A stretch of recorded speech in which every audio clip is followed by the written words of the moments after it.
2021년 3월 4일 오늘 연동할 말씀은 마가복음 14장의 말씀입니다. 자신의 목소리로 읽어 보겠습니다.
마가복음 14장의 내용을 함께 보도록 하겠습니다.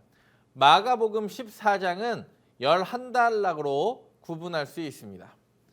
예수를 죽일 방도를 찾고 예수의 머리에 향유를 붓고 유다를 배반하고 제자들과 함께 유월절을 지키시고 마지막 만찬을 하시고 베드로가 부인할 것을 예언하시고 겟세마네에서 기도하시고 잡히시고 그리고 한 청년이 벗은 몸으로 도망하다. 이것은 왜 빨간색이냐면 마가복음에만 나오는 이야기이기 때문입니다. 그리고 공회 앞에 서시고 베드로가 예수를 알지 못한다고 부인하는 장면으로 14장은 구성되어 있습니다. 알몸으로 도망간 청년의 이야기를 제외하고는 모든 공관복음과 요한복음에도 나머지 이야기는 함께 기록되어 있습니다. 특별히 이 교재에 나와 있는 표처럼 예수님은 지금 화요일과 수요일 그리고 목요일 이 3일의 이야기가 구체적으로 14장에 담겨져 있습니다. 11개의 단락을 제가 간단하게 설명해 드리도록 하겠습니다. 여러분들이 집에서 물론 성경을 읽으시겠지만 함께 영상을 통하여 따라와 주시면 감사하겠습니다. 마가복음 14장의 내용입니다. 예수를 죽일 방도를 찾습니다. 이때의 시기를 1절에서 기록하고 있습니다. 유월절입니다. 유월절과 무교절. 유월절과 무교절은 물론 같은 절기로도 보기도 하지만 유월절은 아비벌 14일 저녁, 지금 태양력으로 따지면 3월과 4월에 있습니다. 그래서 우리도 부활절이 3월과 4월에 음력으로 정해지게 되어 있습니다. 그리고 무교절은 유월절 다음 날부터 일주일 동안 무교병을 먹는 절기, 일주일간을 무교절이라고 합니다. 원래 유월절과 무교절은 구분되어 있는 말이었습니다. 그리고 1절과 2절에 보면 예수를 죽이려고 모의하는 사람이 누구입니까? 대제사장들이라는 표현을 합니다. 대제사장들은 원래 대제사장들이라는 말은 사용할 수 없는 말입니다.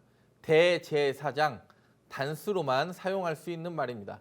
얼마나 그때 당시 예수님을 죽이기 위하여 종교가 타락하게 되었는지 매관매직으로 대제사장이 돈을 주고 살 수 있었고 장인과 사위가 그 해의 대제사장이라는 표현을 쓸 정도로 해마다 대제사장이 교체되며 특별히 로마 총독에 의해서 대제사장이 교체되는 대제사장틀, 원래 복수로 사용될 수 없는 단어가 복수로 사용되어지면서 얼마나 종교가 타락했는지를 보여주는 단어라 하겠습니다. 그리고 2절에는 명절에는 하지 말라. 왜 이렇습니까? 지금은 유월절, 무교절을 지내고 있는 시간입니다. 원래 4만 명이 예루살렘의 평소 인구라고 합니다. 이때 2000년 전에. 근데 여기에 제가 기록도 해놨지만 20만 명 이상이 명절에 그 예루살렘의 3대 절기를 지키고자 모이는 사람이 최소 20만 명 이상이 되었다 합니다. 이때 밀란이 일어나는 것을 로마에서는 가장 두려워했습니다. 두 번째 단락입니다. 예수의 머리에 향유를 부은 여인입니다. 우리도 잘 아는 이야기입니다. 이 향유 부은 여인은 어디에서 사건이 일어나냐면 베다니에서 일어났다 이야기합니다. 예수님은 이미 입성하셨습니다. 그리고 예루살렘 성전을 주위에 성전 주위를 움직이고 계십니다. 지금부터는 물론 13장도 그렇지만 12장부터는 장소 이동이 있습니까? 없습니까? 예, 그렇습니다. 물론 예루살렘의 안에서의 지명에서의 장소 이동은 있지만 큰 틀에서 예루살렘 안에서 계속 움직이고 있는 겁니다. 베다니, 나병 환자 시몬의 집. 베다니는 여러분 베들레헴은 벳레헴, 떡집이라는 뜻이고 벳엘은 하나님의 집이고 벳아니는 원래는 벳아니겠죠. 근데 우리가 연이어 읽다 보면 베다니 이렇게 해서 베다니라고 표현하게 되는데 벳아니는 가난한 자들의 집이라는 뜻입니다. 그러면 베다니가 어떤 동네인지 우리가 익숙하게 유추할 수 있겠죠. 가난한 사람들이 모여 살던 곳이 예루살렘 성벽 밖에 벳아니라는 곳이었습니다. 근데 그 벳아니에서 무슨 사건이 일어납니까? 300데나리온 되는 향유를 부은 사건, 예수님의 장례를 준비한다고 이야기한 향유 부은 사건이 일어납니다. 그리고 이것은 그때 당시에 데나리온에 표시된 은화입니다. 데나리온 은화 보면 가이사르 아구스도스, 예수님 당시에 사용되어졌던 데나리온의 모습이라 하겠습니다. 여러분 여기 지도를 제가 보시면 베다니, 이 산이 감람산입니다. 마운트 오브 올리브라고 써 있는 게 보통 성경에는 감람산이라고 기록되어 있습니다. 베다니는 산 이쪽이고 벳바게는 산 정상쯤이고 겟세마네는 산 성전 가까운 감람산입니다.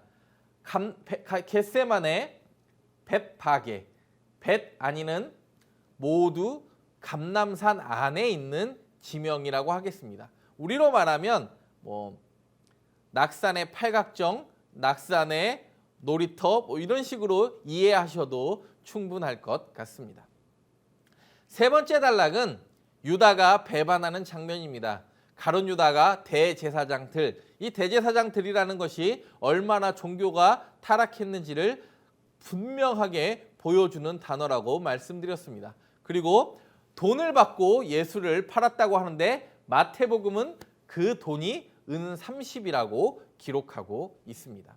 그리고 네 번째로는 제자들과 유월절을 지키시는 장면입니다. 14장 서두에도 유월절과 무교절이 가까워 왔다고 이미 선언하였습니다. 우리가 잘 아는 대로 큰 다락방, 이것이 마가복음의 저자였던 마가의 집, 마가 요한이라고 불렸던 집입니다. 제가 이 지도를 혹시 이제 성지순례도 가보신 분이 있고 혹시 나중에라도 성지순례를 기획하고 계시던 분이 있다면 이게 감람산입니다. 보이십니까? 그리고 산 저쪽으로 베다니와 산 정상쯤에 벳바게, 그리고 성전 근처에 있는 산 밑이 겟세마네입니다. 오늘은 지금 베다니에서, 원래 예수님이 토요일 날 종려주일 전에도 베다니에서 나귀를 타고 들어오지 않습니까? 나귀를 찾으라 이렇게 이야기합니다. 오늘도 향유 부은 사건도 다시 베다니. 그러니까 다 이 지명들은 굉장히 걸어가기 가깝습니다. 성전과 베다니는 직선거리로 3km도 채 떨어져 있지 않습니다. 그러면 제가 쉬운 또 지도를 하나 보여드리겠습니다. 베다니에서 향유를 붓고 어디로 가는 겁니까? 최후의 만찬을 위하여 성전 안에 있었던 마가의 다락방.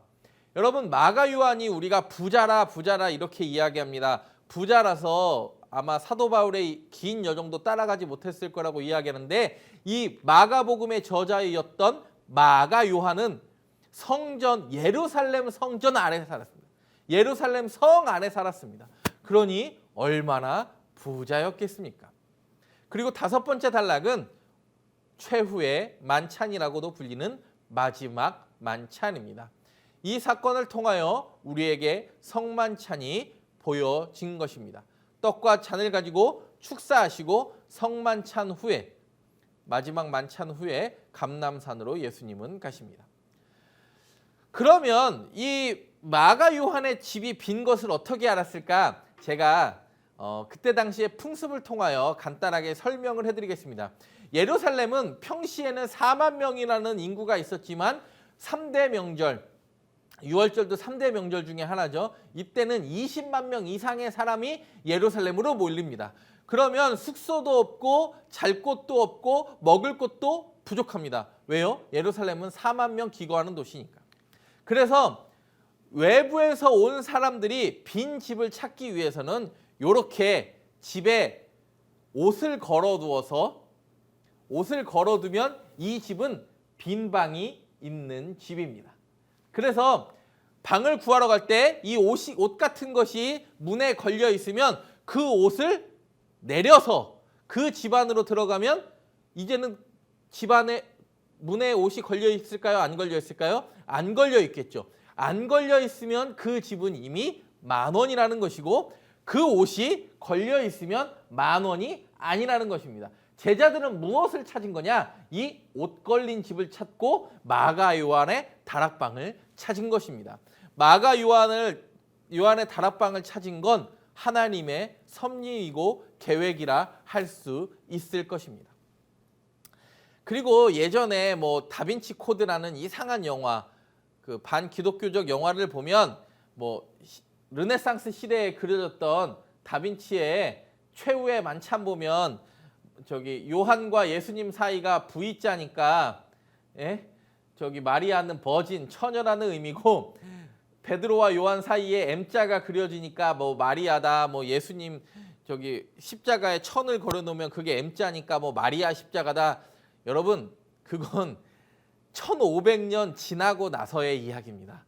그런 다빈치 코드에 얼토당토안한 이야기로 현혹되지 않기를 간절히 바랍니다. 실제로는 15세기, 16세기 르네상스 시대에는 일자형 식탁을 이용했겠지만 예수님 당시에는 디귿자형 식탁을 이용했고 가장 높다고 생각하는 그 주인의 호스트가 이 디귿자의 이쪽에 앉는 것이 호스트였습니다. 예수님과 우리가 잘 알죠? 주의 곁에 누웠던 요한과 빵을 찍어주었던 가룟 유다가 예수님의 옆에 있을 것이고 수제자는 예수님의 맞은편, 요게 베드로의 위치였을 것입니다. 그러니까 다빈치 코드 같은 영화는 절대 성립할 수 없는 이야기입니다. 그리고 6번째 단락은 베드로가 부인할 것을 예언하십니다.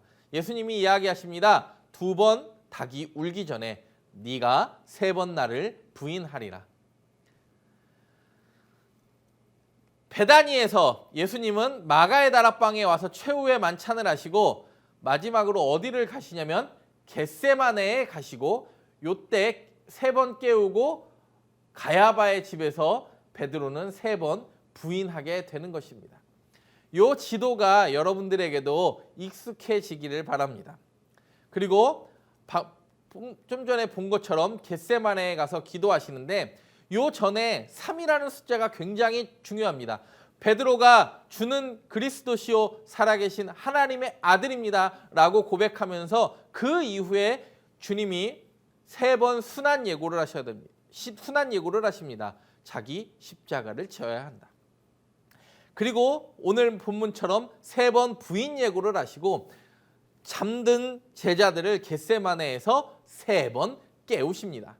그리고 가야바의 집에 가서 3번 베드로는 부인하고 우리가 잘 아는 대로 갈릴리로 돌아간 베드로에게 네가 나를 사랑하느냐?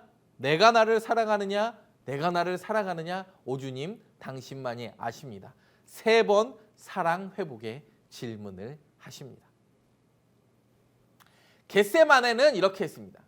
여러분 겟세마네를 찾고 겟세마네 동산 겟세마네 동산에 이 찬양을 부르니까 겟세마네가 동산인 줄 아시는 분들이 있는데 성경의 어느 부분에서도 겟세마네를 동산이라고 표현하지 않습니다. 겟세마네는 보시면 감람산 아래쪽 기드론 골짜기 가기 직전 아래쪽입니다. 이게 동산입니까? 이 감람산이 동산이 되겠죠. 그리고 베다니가 여기 있고 이쪽 감람산 저쪽으로는 죄송합니다. 실수했습니다. 여기가 벳바게겠고 요 밑으로 베다니겠죠. 그러면 여러분 생각해 보시기 바랍니다. 겟세마네는 동산이 아닙니다. 원래도 영어도 가든 오브 겟세마네입니다. 여러분 이게 겟세마네 교회예요. 요 산이 그러면 무슨 산이겠습니까? 감람산입니다. 겟세마네는 여전히 2000년 전에 올리브나무. 왜 겟세마네에서 감람산에서 올리브나무가 많이 자랐냐? 성전과 가장 가까운 곳이기 때문입니다. 가트 세마뉴라는 뜻은 뭐냐면 가트 틀이라는 뜻이고 세마뉴 기름 짜는 틀이라는 뜻이에요. 기름 짜는 틀. 우리로 말하면 겟세마네는 무엇이었냐? 감람산에서 나온 올리브를 짜는 기름집이었습니다. 근데 왜 하필이면 예수님은 그 기름집에 가서 기도하셨을까? 왜 기름을 짜는 곳에 가서 기도하셨을까? 그건 예수님이 어떻게 죽으실지를 보여주는 것입니다. 예수님이 어떻게 죽으십니까?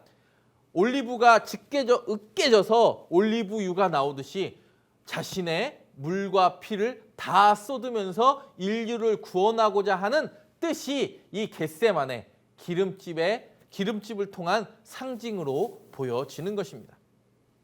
이게 겟세마네의 만국기념교회 가면 안에 있는 돌입니다. 예수님이 기도하셨던. 그래서 예수님은 진짜 물과 피를 다 쏟아내는 것처럼 겟세마네에서 기도하셨습니다.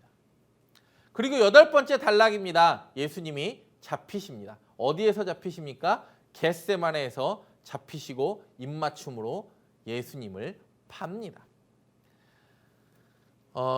이건 교재에도 나와 있는 지도입니다. 마운트 오브 올리브 여기 보이십니까? 여기가 이제 겟세마네가 있는 위치고 어디로 옵니까? 드디어 가야바의 집으로 오게 됩니다. 그리고 그것을 본 한 청년이 벗은 몸으로 도망하다. 마가복음은 사복음서에서 가장 특수자료, 그 복음서에만 나오는 이야기가 가장 적은 복음서인데 이게 마가복음의 특수자료 5개 중에 하나입니다. 교재에도 나와 있습니다. 이 한 청년이 그 장면을 보고 벗은 몸으로 도망가는데 이걸 성경학자들은 이 책을 기록한 마가 요한이라고 추측합니다. 그리고 우리가 잘 아는 대로 예수님은 공회 앞에 서십니다. 공회가 어디에 있었는지 그리고 어떤 모임이었는지 간단하게 설명해 드리도록 하겠습니다. 예수님의 무덤을 내어줬던 공회원 아리마대 사람 요셉. 왜 그 공회원 아리마대 사람 요셉이 부자였을지를 추측하면 우리로 말하면 공회는 민족을 대표하는 국회의원 정도 됩니다. 이게 예수님 당시의 성전의 모습입니다. 성전 안에 요 성전 옆에 원래 공회, 우리로 말하면 국회이사당이 성전 안에 있었습니다. 국회이사당이 이렇게 생겨 있습니다. 그래서 공회는 70명으로 구성됩니다. 그래서 왼쪽에 35명, 그 다음에 오른쪽에 35명, 가운데 하이프리스트, 대제사장이 앉고 죄인을 신문하게 됩니다. 그러면 여기 평면도를 보시면 성소와 지성소가 있는 여기 보이십니까? 다듬은 돌 챔버 여기 제단 바로 옆에 이 공회가 있었습니다.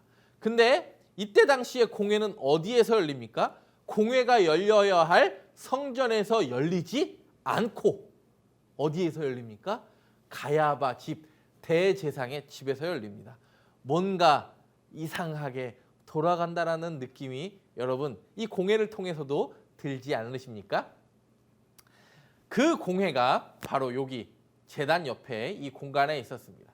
평면도를 보시면 솔로몬의 제단에 솔로몬의 성전에 예수님 당시의 헤롯의 성전은 약 2.5배 정도 큰 성전이었습니다. 그리고 마지막 14장의 단락은 베드로가 예수를 알지 못한다고 부인하는 장면입니다. 3번 부인하는데 대제사장의 여종의 질문에 부인하고 그 옆에 있던 여종의 질문에 그리고 곁에 있는 사람들의 질문에 부인하며 예수님은 묵묵히 자신이 지실 십자가의 길을 걷게 되십니다. 여러분 14장의 내용이 물론 길지만 여러분의 이해를 돕기 위하여 최선을 다하였습니다. 좀 더 자세한 이야기를 알고 싶으시면 제가 좀 더 자세히 나중에 설명해 드리도록 하겠습니다. 함께 기도하겠습니다. 우리는 주를 이 땅에서 부인하지 않고 주를 보여주는 자 되게 하옵소서. 날마다 주님 닮은 모습으로 성화의 길을 가는 연동교회가 되게 하옵소서. 코로나19로부터 자유와 해방을 누리게 하옵소서. 이 기도의 제목을 가지고 함께 기도하겠습니다.